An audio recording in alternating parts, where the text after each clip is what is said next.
Hey Tamers, today we're going to be taking a look at a classic WarGrey versus Melga. I know neither deck is currently very meta, however, I thought any self-respecting Digimon channel should always have a video of this classic matchup. With me today is my very good friend Sam. He's been playing WarGrey for a while, and I've been on Melga for even longer. So, what's WarGrey looking for in their starting hand? So definitely level threes, but even better than one level three. Sometimes you want two. You would want something like ideally a BT14 Agu in the back, and then maybe a second level three searcher to just hard slap in front. Or if you don't have that, obviously having a line in your hand is good, black tie, and trainings. Those are really the main pieces you want to look for. Yeah, so unfortunately there we can see that you only had an Agu X. Not ideal. And you bottom deck the tie, which is also not great, but let's see how this pans out. Yeah, definitely rough start, but trainings are always good. You can always hard slap a training, obviously with WarGrey. The only thing you don't want to see with training is your black tie, but I decided to run 4 because you have to see them, and if you bottom deck one, well, hopefully you'll see another one pretty soon. Yeah, at least this way you still have your setter, you get the memory, so it still counts as a tie. You can cheat out the Digivolve with the BT14 Agumon. And there's your black tie. Yep. Finally found that black tie. Unfortunately, I already Digivolved onto Greymon in the back, but having 2 trainings, it can guarantee me to like the WarGrey without passing turn, which is kind of nice. And I'm pretty sure that's what I'm going to do right now. Just going all the way up, getting some checks in, putting some pressure on and kind of forcing you out. Even though you have a good setup right now, I see what you have, like four tamers out right now. Yeah, 4 tamers. Your setup is not bad either. When I promote, I'll gain a lot of memory from the old mat from BT6. Let's see here, that's 4 checks. And suddenly I have 1 security remaining. Yep, that's WarGrey for you. In the blink of an eye, boom, you have no security left, but you know, Melga definitely has its ways of getting back into the game, and even if I choked you at 1 memory, with all those tamers and with how efficiently Melga can go up the line, if you have the pieces, pretty sure you can go all the way up to your 6 right now. Yeah, so right now I'm about to gain a bunch of memory from the BT6 mats, and I believe I also gain memory from the mat in Sora.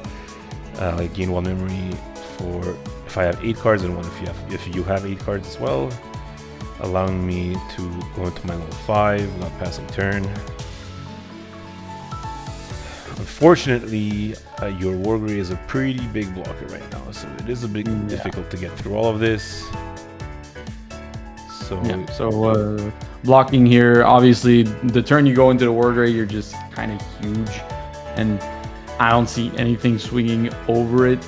So it's nice, but obviously Melga has battle protection, which kind of allows you to get a swing in.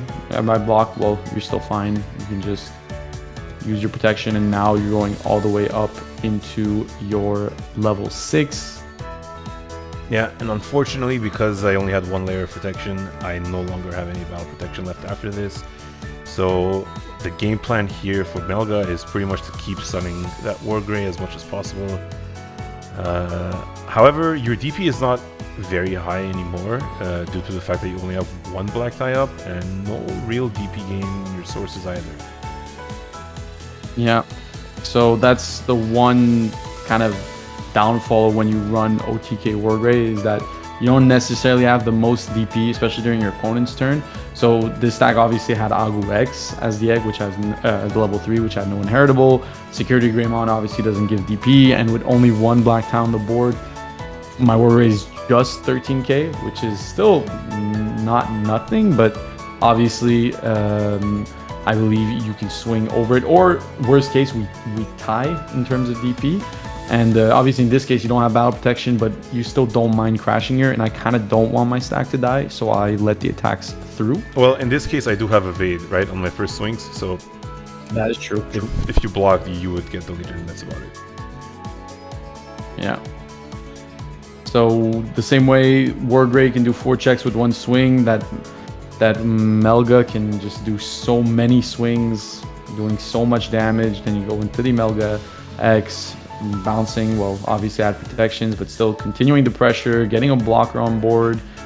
And I believe here you Oh no, you can't warp into the new Melga on a. No, on you can't do it. X. You can't do it on a Gabu X. But I do have blocker, and our DPs match currently, so you can't really swing with that Wargrey either, because we would just crash. Yeah. And looks like I just played the BT15 match. Just do a quick search and pick up the Melga Ace. Finding more pieces, just getting ready for the end game. So yeah, right now I can't really swing with that Wargrey. So my plan is definitely to try to build something off that second stack. And unfortunately, that second stack is not looking too good. Yeah, Agu X into Greymon X is kind of the worst combination of 3 and 4 you can have. But sometimes you got to do it. It's a one stack deck. You don't have everything optimal, and you got to go up the line, right? So at least now I have what's it called, Metal You still had 4 memory though, so it is not the end of the world, right? So you just promoted. You had 4 memory. You can go into the Melgrey, go into Melgrey X. Still, you'd still get protection if you go into 6 as well. Yep. So one thing that's nice about the Metal Gray is you can always use the old X antibody, swing, raid, Digivolve into Metal Gray X to swing pretty big with level 5. So here we see an attack target being switched, triggering the Metal Gray ability to play out another security tie, which obviously is not ideal. I would have loved to have a black tie to be able to make my War Gray bigger than your Metal Guru X, but sometimes you don't have all the pieces. Yeah, and it's probably just another Wargrey here, or maybe a Wargrey X. I believe I swing and I go into Wargrey. I think right now I'm pretty sure I'm just gonna Hades Force your Tamers, swing, giving you a lot of memory, but try to clear as much of the board as possible. So already that is for 5. I'll swing Digivolve into Wargrey X for another 4. Yeah, and you get your piercings in as well with 2 checks. Yeah, well, it's not piercing in this case. It's the Wargrey X. Oh, right. Yeah. So here, no choice but to promote. Obviously, I have no security remaining, so I do have to make a play. However, I do have a lot of memory and probably just enough juice with the Tamers to make a pretty good comeback here. Having the one of Gabu X always helps a lot, and also having the one of Garuru X also helps a lot. The memory just becomes a complete non-factor with these cards, and especially when you start at 9 memory. You pretty much you have all you need to go all the way up, and like you said earlier, if you can just get that Melga out, it just stuns my board, and I really can't do anything with that. And obviously, since I did a Wargrey X play, once it's out, it's much less threatening of a card. Wargrey X, it's cool because it has deletion on its end of attack, but it definitely isn't the defensive monster that is regular Wargrey on the field with a black tie. Yeah, I think once regular like BT12 Wargrey is out on the board, it's definitely much more threatening than a Wargrey X. However, it still is a body, so I did have to win this turn, I believe. If I didn't win this turn, you just swing. I do have one block, I think. Yeah. Well, you had to stun at least, and you did that. So it buys you another turn, and then I have to deal with your Melga, or else it's game. And I think you didn't swing here. You didn't swing here for game because I believe if you hit into a Hades Force, since you would have used your unsuspend, you would have died there. Which I guess you would have recovered the protoform, but I don't think it would have been way too late to do anything. I think I would sort of waited out and killed you with the Metal Gray Wargrey X that's on the board right now. Yeah, and it also looks like I only have about 2 to 3 cards at most in deck, so time was of the essence for me here, and I didn't. This game pretty much went as good as for each deck's strengths as they could go. Yeah,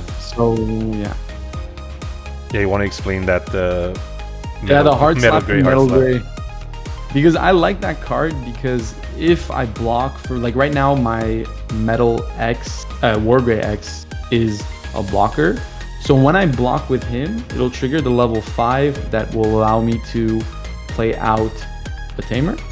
And funny enough, that last life was indeed a Hades Force, so thankfully you didn't swing. But now that I blocked with the WarGrey X, it allows me to play another black tie, giving the Metal Gray blocker. But obviously you had a Guru X, Melga X, so it doesn't matter. You just bounce it and you just go for game there. Yeah, I think that idea was very good. Unfortunately, I had the Melga X to prevent that last block to actually be able to happen. But yeah, that was game 1. Very strong show from WarGrey in the early game to swing 4 checks. Unfortunately, he didn't have enough. There's not enough juice towards the end to actually finish off the last hit. Yeah.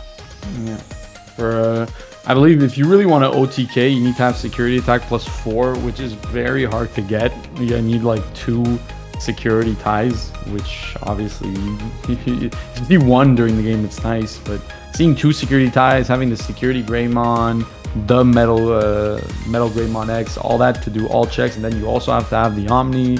It's a lot, and that's not usually how it goes.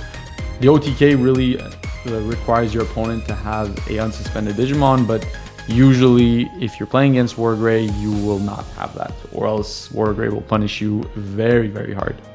Yeah, and you can see here you did not have a Agu for your starting turn. However, you did have a defense training that allowed you to find the pieces you needed. I did have a pretty good start. However, my chip damage went into swinging into a black tie, which is never good for me. Yeah. Black tie is just it's a beast. It's a crazy card and really makes the deck work. And right now, I think I decided to put some pressure by promoting early, because I know that if I choke you here, you really can't do much.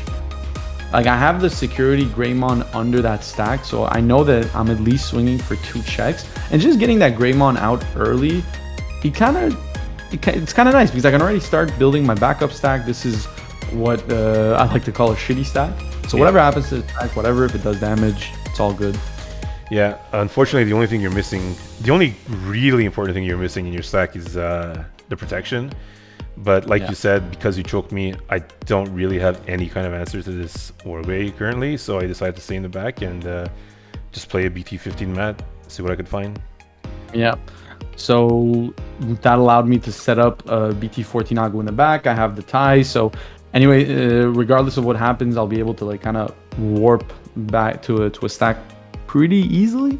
I guess I didn't have any other trainings or a tie to drop, so in that situation, you just Digivolve into your Greymon, get another draw, and see if my opponent is able to answer. I still think you can't go to your 5 without passing turn here, since you already went on the Guru X.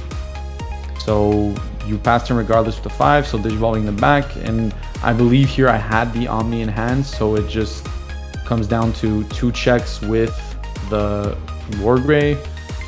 I don't think anything can kill it really. 1 check with that Greymon and Blitz Omni for game. Omni for game. Yeah, that was a very strong showing from WarGrey. If you didn't end that turn, I think I would have been maybe okay, because I had to promo WarGreymon in the back. That card is just so disgusting.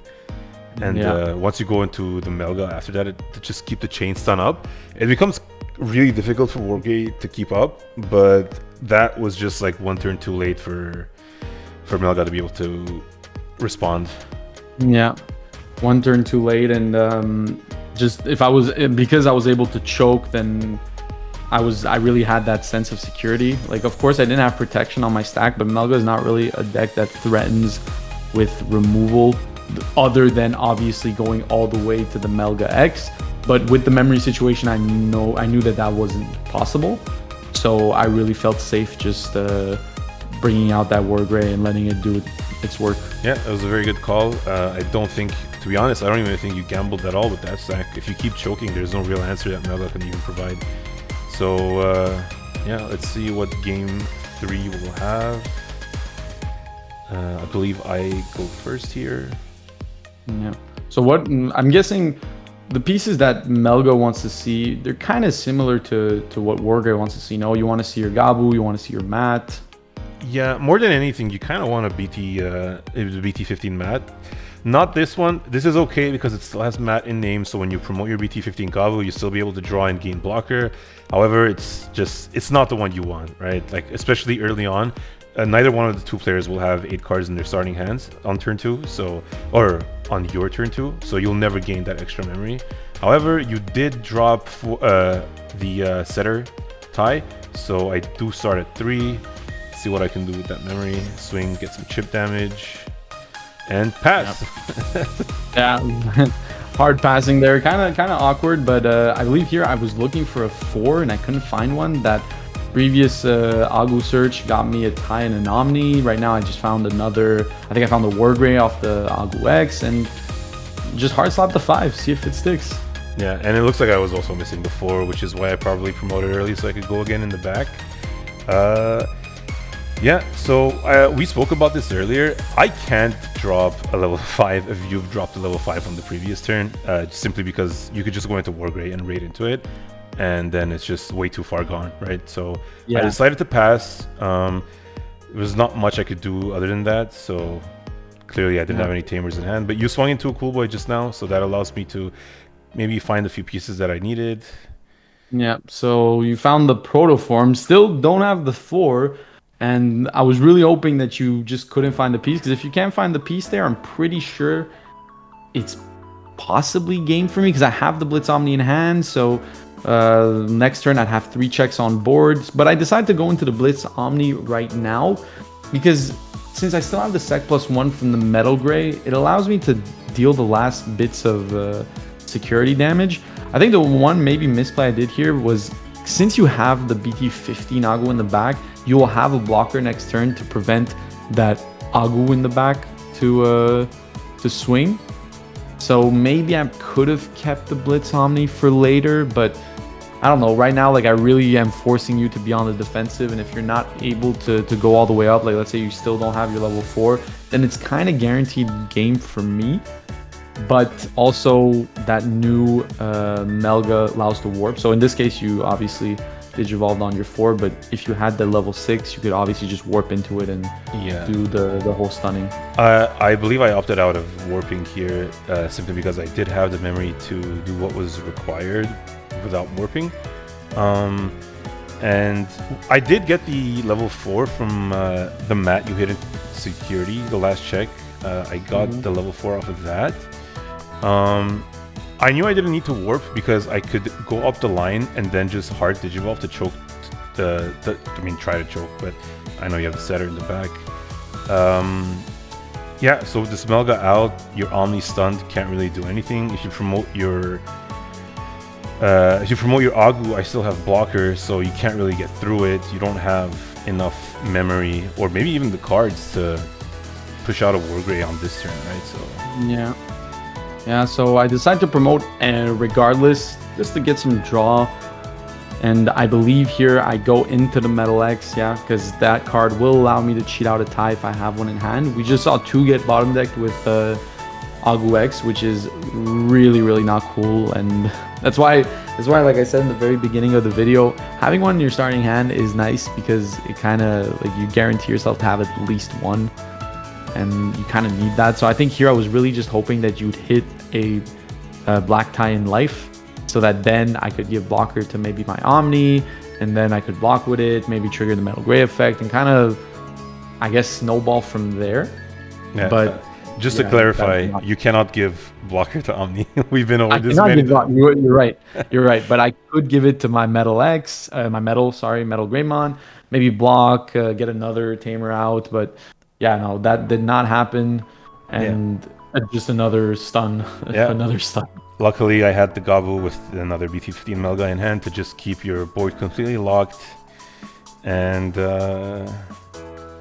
go into the Melgray X. You still can't swing, but gain some DP, and then just set up a blocker. I think I finally found the tie, so I just go into a WarGrey, put a tie. It's too little too late. That's way too many swings on board for me to defend my measly 1 security. But, you gotta try sometimes. Yeah, I mean, the play was still correct. It's just, it was a bit too late, right? Like, double Melga, one turn after the other, it's really difficult to deal with as a Wargrave player. You don't really have any answers. If you can't suspend, you can't really raid, right? You can't block. I know, like, you'll get to block if you go into a new Wargrave, but it's just too late. Like, this is so many swings here. There's like, I believe 5 or 6 swings. Getting through all of that is just simply not possible. And we see Melga took the game, took the set, rather. So yeah, do you have any closing thoughts on this matchup? I think both decks have their tools to counter the opposing deck. For example, Melga having a lot of swings and battle protection is kind of nice. Yeah, it is nice, and I completely agree with you. I do also think they both have the required tools to deal with one another. The only question is who finds their pieces first. And just because Melga won this time, I do believe it's mostly coin toss, because Wargrave can be just as impactful when used efficiently. Well, that's it for us. Thanks for watching, guys. That was our Melga versus Wargrave showcase. We hope you enjoyed it. We hope to see you guys soon. And if you would like to see a matchup in particular, or you have any questions, just let us know. Thanks.